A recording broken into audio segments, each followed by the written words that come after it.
Bienvenue chez The Bureau. The Bureau, c'est né en 2016. Au départ, on avait fait un appel d'offres et on avait consulté que des architectes qui n'avaient jamais fait de bureau. Comme ça, on était sûr de ne pas retomber dans du bureau classique. Et c'est cette ambiance très cosy, très club, avec beaucoup de bois, avec du verre cannelé. C'est une ambiance voilà, qu'on retrouve pas dans un bureau classique.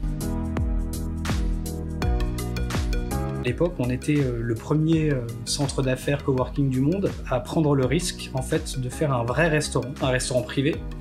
Et ça, c'est ce qui nous caractérise le plus aujourd'hui. C'est le poumon en fait, de tous nos bâtiments. Quand on visite d'ailleurs un bâtiment, la première question que je me pose, c'est de me dire où est-ce qu'on va pouvoir mettre un restaurant. Parce que ça fait partie de notre signature, parce que ça fait partie aussi de ce qu'on défend dans ces nouvelles façons de travailler. On aime bien mettre en avant le smart way of working. Nous, c'est un peu particulier puisqu'on a commencé dans le 8e cours Albert Ier et on a ouvert 2 centres dans la même rue. Aujourd'hui, depuis le mois de septembre, on a ouvert un centre en plein milieu du QCA. On va offrir exactement les mêmes services, c'est-à-dire un restaurant, une salle de sport, des salles de réunion, tous les services qu'on peut retrouver dans un hôtel mais remis à l'entreprise. La question, c'était de savoir comment exister quand des très grosses boîtes de coworking qui ont un réseau international s'implantaient à Paris et de pouvoir rivaliser avec le même type de clients. On a créé The Global Collective pour créer un réseau international. Donc quand vous faites partie de The Bureau, si vous avez besoin d'aller à Singapour, ou si vous avez besoin d'aller à Londres, ou si vous avez besoin d'aller à San Francisco, on a des partenariats où vous pouvez aller pendant 2-3 jours dans un centre qui a le même ADN. Aujourd'hui, chez nous, il y a beaucoup de luxe. Le plus grand groupe de luxe français est notre plus gros client aujourd'hui. On va se retrouver effectivement avec des fonds d'investissement, avec des avocats, des cabinets de recrutement. Et aujourd'hui, on commence à avoir d'autres typologies de clients qui viennent nous voir.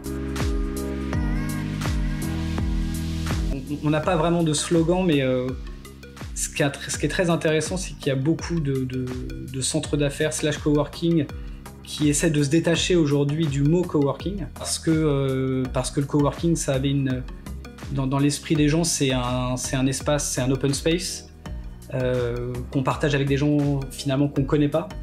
Et nous, ça n'a jamais été notre axe de développement. Nous, c'est beaucoup plus des bureaux cloisonnés, avec du vrai BA13. On reconstitue un cocon dans un cocon.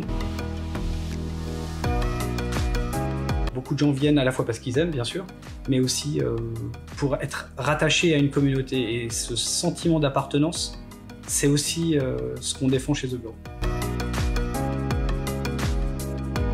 La grosse actualité, c'est l'ouverture de ce nouveau centre qui est signé par Franklin Asie. Très belle signature, on est très fiers de l'avoir avec nous. On est déjà en préparation d'un 4e centre. On aime bien nous créer des synergies aussi entre les centres. On a beaucoup de projets pour se développer à la fois à Paris, en province et à l'étranger.